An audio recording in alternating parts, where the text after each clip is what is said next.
Good afternoon. My name is Barb, and I have a very important question for you youngsters out there. Do you think you're ready to make it on your own? Because I've got to tell you, as a mother and someone who has been in the workforce over 40 years, I don't feel many young people are given the tools necessary to start life on their own. I feel like a life skills class should be a graduation requirement for high school. Unfortunately, it isn't. So what I'm going to do is offer you some good advice. I'm not talking about skills like knitting. I'm talking about skills that will help you in the real world, like budgeting and making important decisions about your purchases. Let's start with budgeting. We're going to the bar now and we're going to create a budget. First, we need to know your income. So we're going to start with a budget. And we're going to go to your income. Let's say after the government and the city and state take taxes out from your paycheck, you're making $45,000 per year. That equates to $3,750 per month.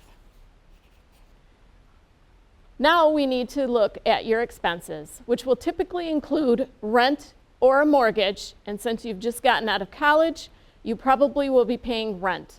So let's start with rent at approximately $900 per month. Okay, your utilities will also be included in your expenses. So for gas and electric, we are going to average $200 per month. Next, we're going to look at internet and TV streaming service, which will be $150 a month. After that, we need to look at your phone bill, which will be $75 a month. Next, we'll look at your student loans. Student loans will probably be affecting every single one of you after you get out of college, so we're going to go $60 per month for your student loans. Next, you will need to pay for car and renter's insurance. So for your insurance, we're going to do roughly $250 per month. And then we will need gas for your car. We're going to go $300 per month. After that, we need to look at other expenses such as food, which is $500 a month. If we add up all your expenses, they come out to $2,565 per month. If we subtract that from your monthly income, you're going to come out to $1,185 left for the month to spend. You will be using that for expenses such as entertainment and car repairs, oil changes, things like that. Don't forget to stash some extra money in your savings for a rainy day. And trust me when I say that $1,185 per month does not go very far, especially when your car breaks down and mom's not going to let you drive her minivan. Speaking of a new car, your car is not repairable. You will need to find a replacement. Looking at your budget, you can't afford a lot, so let's do what we can and see how much you can afford. It's important to know what type of car you want and whether a new or used one best fits your budget. Like all major purchases, it's best to do a little research. And I'm going to tell you research, research, research. Next, you'll need to know your credit score. This is going to be really important. And some credit scores you can look up for free online. And something to note here is that every time you take out a loan or apply for a credit card, the financial institution will run your credit, and this will drop your credit score slightly. You also need to watch out for dealerships that specialize in low or no credit. Typically, they will charge a much higher interest rate because they consider you at higher risk for defaulting on your loan. Trust me, you don't want to default on your loan because your car will be taken away. Find a reputable dealer. Trust me, if you don't, you may find a dealer that may take advantage of an ill-informed customer. Sometimes a referral from someone you trust is the way to go. It's also important to know a car's value and be able to negotiate the price. If you're buying a used car, make sure to get a Carfax. It's another important thing that you are going to need to know. If the dealer says they don't have a Carfax, you can pull one on your own online for a small fee. If you are unsure of anything, please ask questions and don't hesitate to ask a trusted family member or a friend to assist you in the process. This exact situation happened to my son, who purchased his first car on his own and was talked into a loan with a 25% interest rate that he couldn't afford. He was also shown a Carfax that was clean of any accidents and a multi-point inspection report that showed no problems.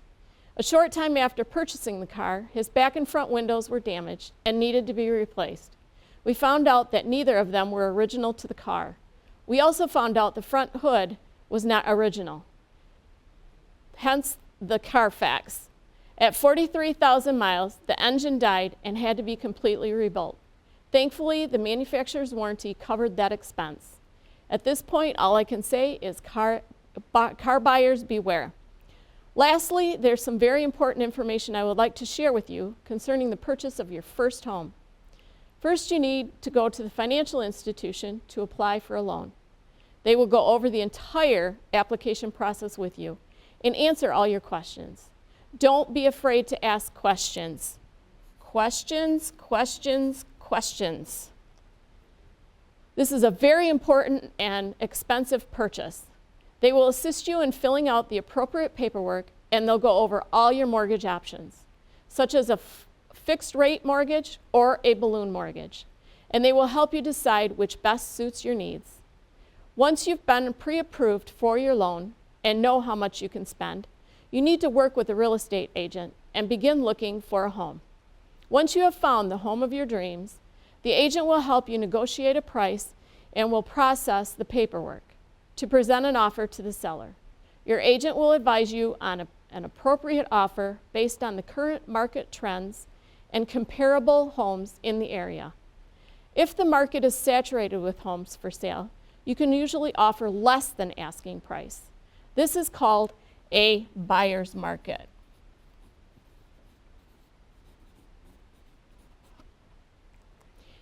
If the market, or you might need to offer above asking to outbid off other offers if the market has little or no homes for sale. This is referred to as a seller's market.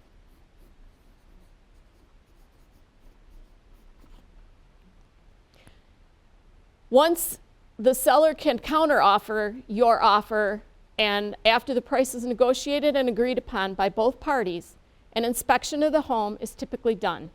The inspector will check things such as the foundation, plumbing, and electrical items. If something is found during the inspection, such as a furnace being close to the end of its life, you can go back to the seller and renegotiate a lower price. Another item that is negotiated is time of possession. If the home is not occupied, you may get immediate possession at closing. If someone is still living in the home, you may negotiate, for example, 30 days from closing. Your realtor will help you with this as well. Once everything is negotiated, a closing will be scheduled for all of the parties involved: the buyer, the seller, the loan officer, and the real estate agent, to finalize and sign the paperwork. Congratulations, you just purchased your first home and a lot of work. Now let's review really quickly. When you're looking at a car loan, we want to do research. We want to know what our credit score is. We want to look at that Carfax and make sure it's for the car that we're looking for. Ask questions, lots of questions when we're going to purchase a home. Think about what kind of market you're in, a buyer's market or a seller's market. Rely on your real estate agent and your loan officer. They will help you with everything that you need. And all I can say is please, please, please ask all the questions you need to ask to make sure you're fully informed to make your decision. Do you think you're ready to make it on your own now?